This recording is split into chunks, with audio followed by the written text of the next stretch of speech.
দাদা একেবারে সিইও দপ্তরে আমরা গতকাল রাত্রে যে দেখলাম একেবারে বিএলও অধিকার মঞ্চ তারা সেখানে প্রতিবাদ করতে এসেছিলেন রাত 12টার সময় সিইওকে আটকে রেখে।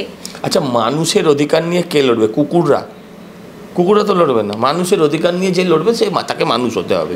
সেরকম বিএলওর অধিকার নিয়ে যিনি লড়বেন তাকে তো মিনিমাম একজন বিএলও হতে হবে। তো ওখানে ৮৪,০০০ টোটাল বিএলও পশ্চিমবঙ্গে, হ্যাঁ, তার মধ্যে মাত্র 4 জন বিএলও এসছেন।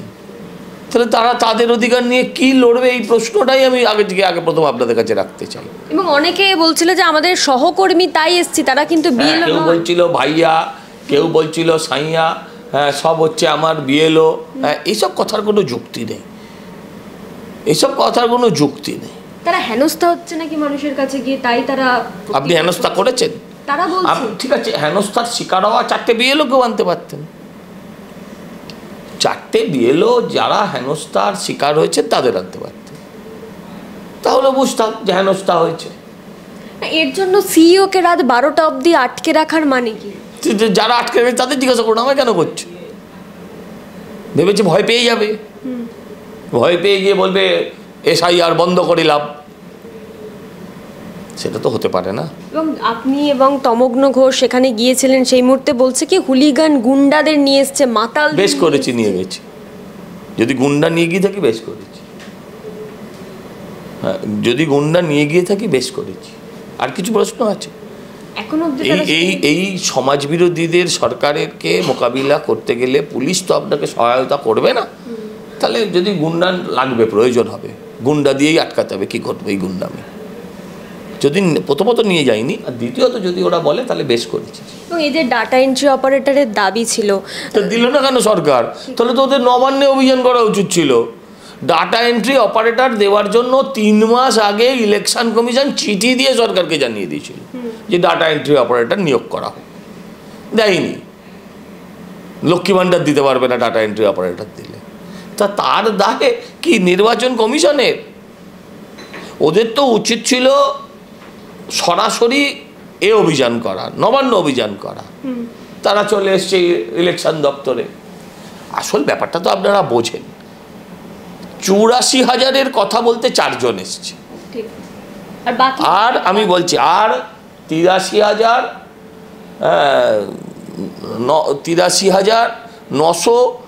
কতজন হচ্ছে, 900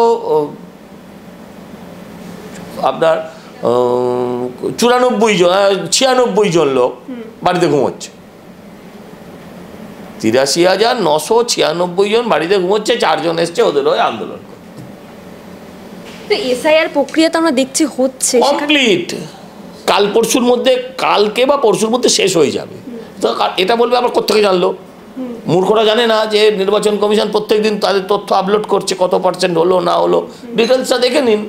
গতকাল অবধি 70% হয়ে গেছে, আজকে 12টার মধ্যে নিশ্চয়ই 80-85% ছাড়িয়ে যাবে। তো এটা কালকের মধ্যে, কাল বা পরশু, ওয়াস্ট টু ওয়াস্ট পরশুর মধ্যে কমপ্লিট হয়ে যাবে। এবং মুখ্যমন্ত্রী আজকের এই এসআইআর নিয়ে ঠাকুরনগরে সেখানে সভা করতে গিয়েছিলেন, সেখান থেকে বলছেন যে বিজেপিকে বলে দিচ্ছে তারা আমার সাথে খেলতে আসবেন না, খেলতে আসলে আমি এমন খেলা খেলবো। উনি দারুণ খেলেন। আমরা দেখেছি তো, পার্ক স্ট্রিটে রেপ হওয়ার পরে উনি খেলেছিলেন, হাসকারির পরে খেলেছিলেন, 26,০০০-এর চাকরি নিয়ে খেলেছিলেন, অভয়ার ইজ্জত নিয়ে খেলেছিলেন। দারুণ খেলেন, ওনার খেলা নিয়ে কোনো তুলনা নেই। শুধু একবার কেউ ওনাকে বাড়িতে ফাউল করে দিয়েছিল, হ্যাঁ, পুশ বিহাইন্ড হয়ে গেছিল, সেটা আমরা দেখেছি, একটা ফাউল। এজেন্সি নিয়ে বসে তখন কোটি কোটি টাকা খরচা করুন, তাও মুখ্যমন্ত্রীর সঙ্গে পারবেন না। মুখ্যমন্ত্রীর সঙ্গে তো পারার কিছু নেই। এটা তো মুখ্যমন্ত্রী না, উনি কাকে হুঁশিয়ারি দিচ্ছেন, কে ওনার হুঁশিয়ারি গায়ে মারছে, আমি হিসাবে উত্তর দিতে পারবো না। মুখ্যমন্ত্রীর সঙ্গে পারার কিছু নেই, এটা তো গণতান্ত্রিক প্রক্রিয়া। আচ্ছা, মৃত ভোটারের পিণ্ডি দেওয়া হচ্ছে, এটা আপনাদের ভালো লাগছে না? সবার ভালো লাগছে, শুধু মুখ্যমন্ত্রী ভালো লাগছে না। কি করবো বলুন? উনি তো বিজেপিকে একেবারে প্রকাশ্য মঞ্চ থেকে হুঁশিয়ারি দিচ্ছেন। প্রকাশ্য মঞ্চ থেকেই দেওয়া উচিত। তো বিজেপিকে তো উনি করবেন না। ধরুন তৃণমূলের সঙ্গে একটা সিপিএমের যে সেটিং আছে, সেখানে তো প্রকাশ্য মঞ্চে অনেক কিছু সেটিং দেখানো যায় না। সেরকম এটা গালাগাল প্রকাশ্য মঞ্চে দিতে হবে, কারণ যাদের সঙ্গে যাদের শত্রুতা আছে, এটা স্বাভাবিক। এতে তো দুঃখ পাওয়ার কিছু নেই। প্রকাশ্য মঞ্চে উঠে আপনি বলুন, কিন্তু আপনি ভুলে যাবেন না যে আপনি একজন মুখ্যমন্ত্রী। আমি আপনাকে দেখতে চাই বা না চাই, আমি আপনাকে ভালোবাসি, আমি আপনাকে শ্রদ্ধা করি, আমি আপনাকে ঘৃণা করি, যেটাই করি না কেন, এটা ফ্যাক্ট। যে আপনি আমার মুখ্যমন্ত্রী। এই এই যে বাঙালির একটা পুরো খিল্লি হয়ে যাচ্ছে বাঙালি যে মিম ক্যারেক্টার হিসেবে আজকে সারা ভারতবর্ষে চিহ্নিত হচ্ছে শুধু ওনার জন্য। অন্যান্য রাজ্যে এসআইআর নিয়ে তো এত ঝামেলা আমরা দেখছি, কোনো ঝামেলা নেই, কেন এই রাজ্যে কোথাও কোনো ঝামেলা নেই। আপনারা যে রাজ্যটাকে খুব ভালোবাসেন, মানে যেটাকে বলা হয় কি বলে ভগবানের বাসস্থান কেরালা, হ্যাঁ, সেখানেও তারা ডাটা এন্ট্রি অপারেটর দিয়েছে, সেখানেও স্মুথলি কাজ হচ্ছে, সেখানেও কোনো সমস্যা নেই। শুধু সমস্যা এইখানে কেন? কারণ বুঝতে পারছি যে আমরা যারা ভুতুড়ে ভোটারের ওপর নির্ভর করে বেঁচেছিল, এসআইআরে মৃত্যু 3 দফায়। প্রথম দফায় মানে তৃণমূলের কথা অনুযায়ী প্রথম দফায় হচ্ছে আতঙ্কিত ভোটাররা মারা যাচ্ছিল, এখন আর ভোটারে আতঙ্ক নেই। এবারে হচ্ছে আতঙ্কিত বিএলএ, কাজের চাপে বিএলও মারা যাচ্ছে। আর ভোটে এই এসআইআর হয়ে গেলে তৃণমূল মারা যাবে। এই 3 পর্যায়ের মৃত্যু। বিএলওদেরকে তাহলে কি ইচ্ছাকৃত আতঙ্কিত করছে তৃণমূল? কেউ আতঙ্কিত হচ্ছে না, আতঙ্কিত হলে তারা মিছিলে থাকতো, কেউ আতঙ্কিত হচ্ছে না। যারা আমরা দেখছি হসপিটালে ভর্তি হচ্ছে, হসপিটালে থেকে তারা নাকি এসআইআর এর কাজ করছে। আমি আপনাকে একটা কথা বলি, টোটাল পশ্চিমবঙ্গে এখন বিএলওর সংখ্যা কত? 84,000। 84,000 মানুষের ওপর আপনি সমীক্ষা করুন, রোজ 2টো মানুষ মারা যাবে, 2টো মানুষ জন্মাবে, 4টে মানুষ অসুস্থ হবে। এটা অত্যন্ত স্বাভাবিক বিষয়। কোভিডে মারা গেলে সেটা হয় মরবিডিটিতে মারা গেছে, তারপর হলো কোভিড পজিটিভ, এখন হচ্ছে আপনার এসআইআর পজিটিভ। মুখ্যমন্ত্রী বলছে এই এসআইআর করতে 3 বছর সময় লাগে। পাগল হয়ে গেলে ওনার কথার কি উত্তর দেব?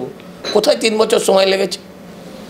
এর আগের বার 2002 সালে এসআইআর হয়েছিল পশ্চিমবঙ্গে 4 মাস সময়। 2002 এসআইআর তো হয়নি, আইআর হয়েছিল। হোয়াট এভার, হ্যাঁ, যেটাই হয়েছে এসআইআরই হয়েছে, হ্যাঁ, তো সেটা 4 মাসে হয়েছে, তো এটাও 4 মাসে হবে। কিন্তু এখন তথ্য প্রযুক্তির যুগ। আপনার বাড়ি কোথায়? ডায়মন্ড হারবার। এখান থেকে এখন ডায়মন্ড হারবার যেতে কতক্ষণ লাগে? 1-1.5 ঘন্টা লাগে। আপনার ঠাকুরদাদাকে জিজ্ঞাসা করুন তো তার কতক্ষণ লাগতো ডায়মন্ড হারবার যেতে।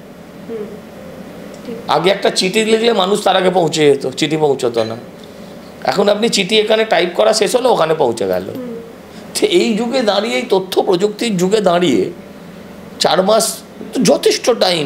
4 তারিখে বলেছিল, ডিসেম্বরের 4 তারিখে এই প্রথম পর্যায়ের কাজ শেষ হবে। আমি বলছি এটা আগামীকাল অথবা আগামী পরশুর মধ্যে শেষ হয়ে যাবে। আগামীকাল থেকে আগামী পরশুর মধ্যে পুরো এসআইআর এর কাজ কমপ্লিট হয়ে যাবে। তিনি মুখ্যমন্ত্রী আজকেও কিন্তু হুঁশিয়ারি দিলেন যে একজনও বৈধ ভোটারের নাম যদি বাদ যায় তাহলে এই পরিস্থিতি খারাপ হবে। খুব খারাপ হওয়া উচিত, আমিও বলেছি। কিন্তু একজন অবৈধ ভোটারের নাম যদি থাকে তাহলেও পরিস্থিতি খারাপ হবে, সেটা তো মুখ্যমন্ত্রী বলছেন না। আমরা বলছি, মুখ্যমন্ত্রী এর আগে ভাইপো বলেছিল, এখন আর বলছে না যে 1 লাখ লোক নিয়ে আমি দিল্লি অভিযান করবো। আমি বলতাম ওই দিল্লি অভিযানে আমিও যাব, আমার টিকিটের পয়সা আমিই কাটবো, আমার খাওয়া দাওয়ার ওখানে আমিই খাবো, কিন্তু আপনাদের মিছিলে আমি হাঁটবো যদি একজন বৈধ ভোটারের নামও ফাইনালি বাদ যায়। কিন্তু আপনি পাশাপাশি এটাও বলুন যে একজন অবৈধ অনুপ্রবেশকারী, মৃত, ডবল এন্ট্রি, নো ট্রেস্ট ভোটার লিস্টে থাকবে না। এটাই তো একজন ভারতীয়ের কথা হওয়া উচিত, সেটা উনি কখনো বলেন। এই যে যারা এখন ধর্ণা দিচ্ছে তারা তো তাহলে এখন এসআইআর এর কাজ করছে না, তাহলে তাদের কাজ কি হবে? নির্বাচন কমিশন বুঝবে, এখনো রেখেছে না তাদের সরিয়ে দিয়েছে আমি তাও জানি না। এখনো রয়েছে তারা? না, বিএলও পদে আছে না বিএলও পদ থেকে সরিয়ে দিয়েছে আমি তাও জানি না।